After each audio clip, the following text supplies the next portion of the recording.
Magandang umaga po sa inyong lahat.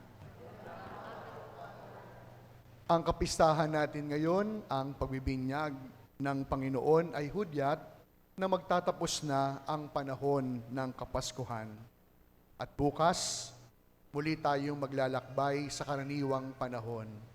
Nakagaya rin ni Jesus sa pagtatapos o sa pagsisimula ng kanyang misyon, siya'y bininyagan.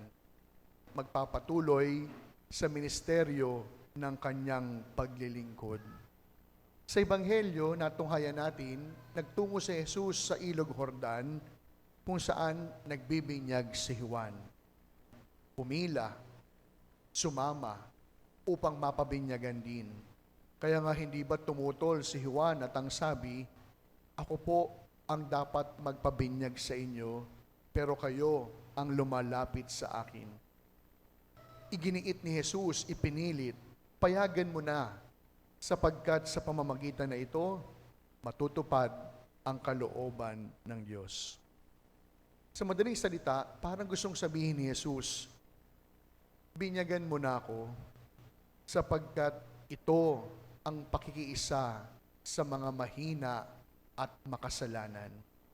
Sa madaling salita, sa pagbibinyag ni Juan kay Jesus, ang Diyos nakisama. Ang Diyos nakiisa. Pinag-abot ang langit at ang lupa. Kung kaya nga po ang tagpong ito ay sandali ng pagpapakumbaba. Nang lumusong si Jesus sa tubig, isang kakaibang pangyayari ang siyang naganap. Parang isang eksena sa pelikula. Nabuksan ang langit. Bumaba ang Espiritu sa larawan ng kalapati at isang tinig ang narinig. Ito ang minamahal kong anak. Na sa unang pagkakataon, natunghayan natin ang pagsasanib puwersa ng banal na santatlo.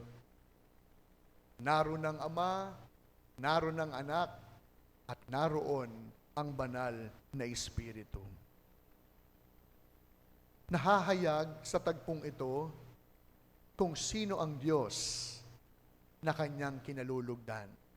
Sino ang anak na kanyang isinusugo sa mundo.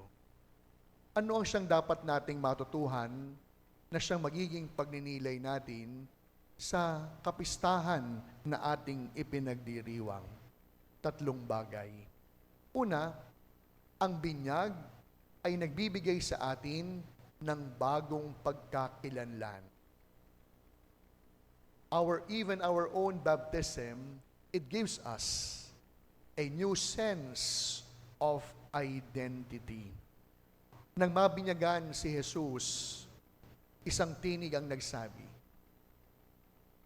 "Ito ang aking minamahal na anak, na lubos kong kinalulugdan."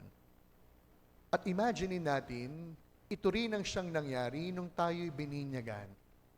Though our baptism happened when we were still babies, it took place many years ago. But during our baptism, my dear friends, of course, the heavens did not open.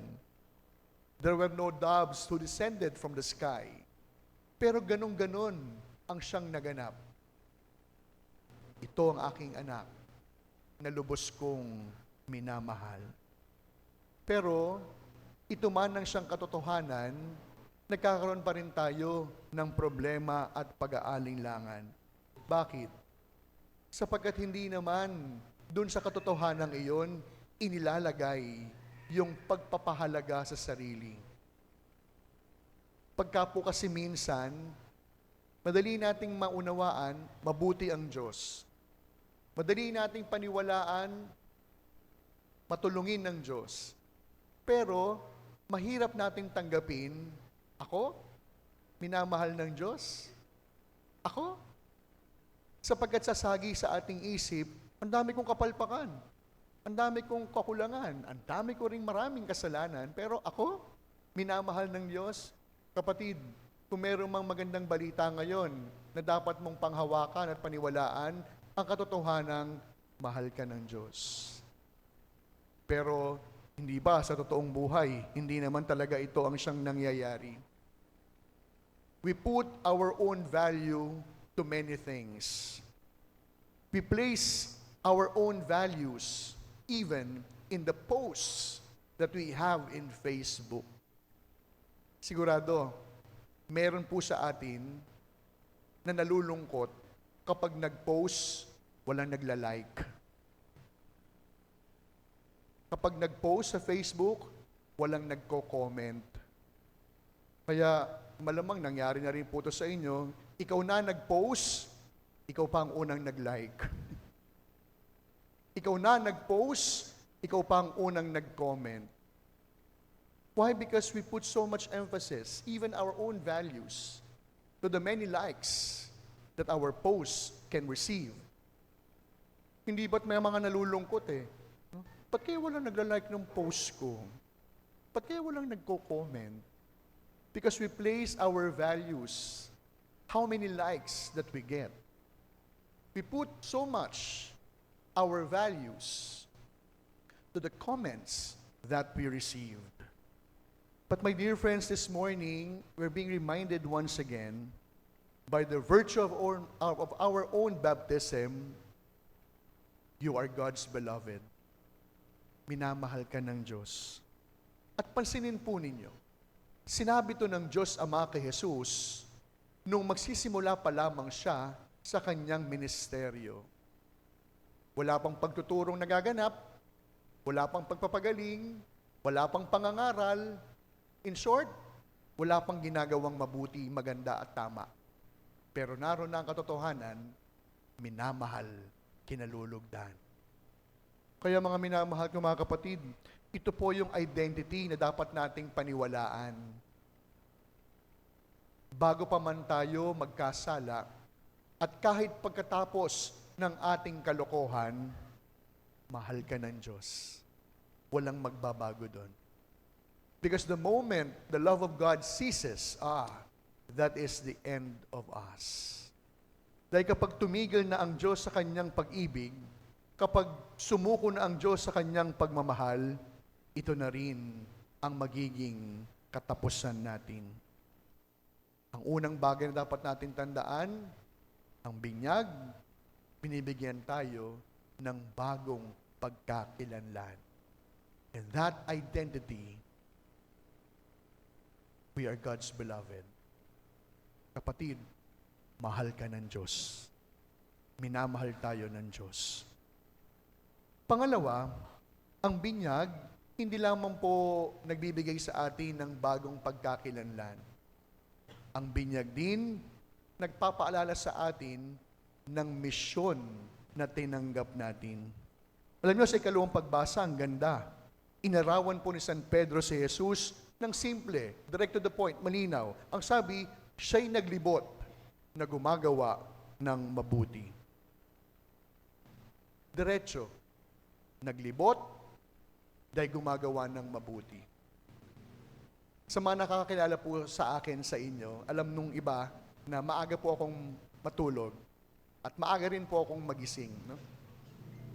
Pagdating po ng gabi, hindi niyo na po ako mapapakinabangan. No?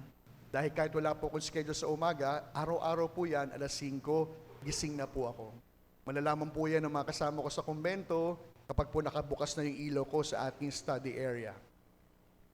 5:00, trabaho na po yan. No? Magbubukas na po ako ng email kasi 7 a.m. po yung aming morning prayer ng mga pari. Hindi ako nag-siesta, I do not take siesta. No? Yung siesta ko po, yung pong 1 to 2, yung po yung aking Facebook time. Doon po ako sumasagot sa Facebook, doon din ako sumasagot ang aking mga text. No? Kaya ang lagi sabi ng mga tao, i-text mo si Father ng between 1 to 2, sasagot yan. At pagdating po ng gabi, 8:00, 9:00, pagod na ako sa buong maghapon ng pagtatrabaho. At the end of the day, I always close my night with a very simple prayer, which I learned even when I was still in the seminary. Ano po yung panalangin ko? Lord, I'm so tired because I have loved so much. Parang maganda na sa pagkatapos ng buong maghapon, oo, pagod ka, pero ang tanong, ano bang naging bunga o sanhi ng iyong kapaguran. Saan ka ba napagod? Si Jesus napagod kakaikot sa paggawa ng mabuti. Pero tayo, anong sanhi ng pagkapagod? Manchismis, manira sa kapwa. Tabi-tabi po, no? Hindi ito panchismis. Alam niyo naman, no? Binenta ko na po yung sasakyan ko, wala na po ako sasakyan. Saka ko pong ginagamit ngayon, hiram. May mga pagkakataon po, pag-aalis po ako, maglalakad lang po ako dito sa may Gomez. Kahit nga po, pabalik ako, gagayahin ko pa rin sa Burgos ako dadaan. No? Parang sasakyan lang, no? Pwede naman dito para po maikot ko po. Pero tabi-tabi po ha, tabi-tabi po. Yung po mga dinaanan ko po nung umaga, pagbalik ko, nandoon pa. Totoo. Totoo. Kaya minsan iniisip ko po talaga, Diyos ko, ang dami ko nang nagawa sa buong maghapon. Malis ako, nandito sila. Babalik ako, nandyan pa rin. Kaya ito po, malimit ko po itong paalala, huwag po kayo makukulitan. Kayong mga nanay, kayo po ay ilaw ng tahanan. Hindi po kayo poste sa lansangan. Pagka minsan po kasi, ang dami pong napapagod, ikot lang ng ikot. Ang dami pong napapagod. Sabi nga sa banal na kasulatan, busybodies. Aligaga, pero wala namang pinagkakaabalahan. Kaya siguro po, no, mainam. I will share with you my night prayer as I retired during the night. Lord, I am so tired. Totoo naman, pagod naman talaga. Pero mainam din pong tingnan, why am I tired? Bakit ba ako napagod? Ano bang sanhi ng aking kapaguran? Kung napagod ka ng kakaikot lang, nagpagod ka lang. Pero, kung napagod ka, dahil pinili mong magmahal, magandang pagod yan. Kung napagod ka, dahil nagbigay ka ng iyong sarili, mainam na pagod yan. Kaya, yung pong ating binyag, it gives us a sense of mission. Of course, we were still babies when we were baptized. But now, as we also celebrate the baptism of Jesus, we're once again being reminded, what is your mission in life? Ano po bang mission natin sa buhay? Aba, hindi lamang simpleng magpakapagod. Ang mission natin sa buhay, hindi lamang basta magtagumpay. Ano po ang pinaka-mission sa buhay ng bawat binyagan? Gumawa ng mabuti. Pumili ng tama. Manindigan sa dapat. Sasabihin po nung iba, wala akong ginagawang masama. Hindi ako pumapatay. Hindi ako nagnanakaw. Hindi ako nanchichismis. Kapatid, maganda ang mga bagay na iyan. Pero, bilang binyagan, hindi lang ang misyon ay umiwas sa kasalanan. Sapagat ang misyon ng bawat bininyagan, gumawa ng mabuti. Pero aminin po natin, huwag na po tayo maglokohan. Maraming beses sa ating buhay, lumipas ang buong maghapon, hindi nga gumawa ng kasalanan, wala namang ginawang mabuti. Hindi nga gumawa ng mali, wala namang piniling tama. Kaya ito po yung pangalawang paalala po sa atin. The baptism of Jesus, after that, He started with His public ministry, His mission. The same also goes with us. When we were baptized, we were not only given our new sense of identity, but during baptism, we are given a mission to accomplish. Pangatlo, ang binyag ay isang daan ng kapakumbabaan na kung saan sa binyag tinutularan ang halimbawa ni Jesus. When He lined up to be baptized together with the sinners, He is in fact associating Himself with the sinners. Na parang gustong sabihin ni Jesus, hindi ang kasalanan ang maghihiwalay sa akin sa iyo. Di ba yun ang sabi ng kanta? Walang sinong makapaghihiwalay sa atin. Ang paghihirap, ang tabak, ang kasalanan, hindi. Ibig sabihin, sa pamamagitan ng kapakumbabaan, iniligtas tayo ni Jesus. Kaya alam nyo, napakaganda po yung sinabi ni San Agustin. Ang sabi niya, the foundation, the mother of all virtues is humility. And the 3 ways to reach heaven, he said, the first way, humility. The second way, humility. And the third way, humility. Because with humility, we could never go wrong.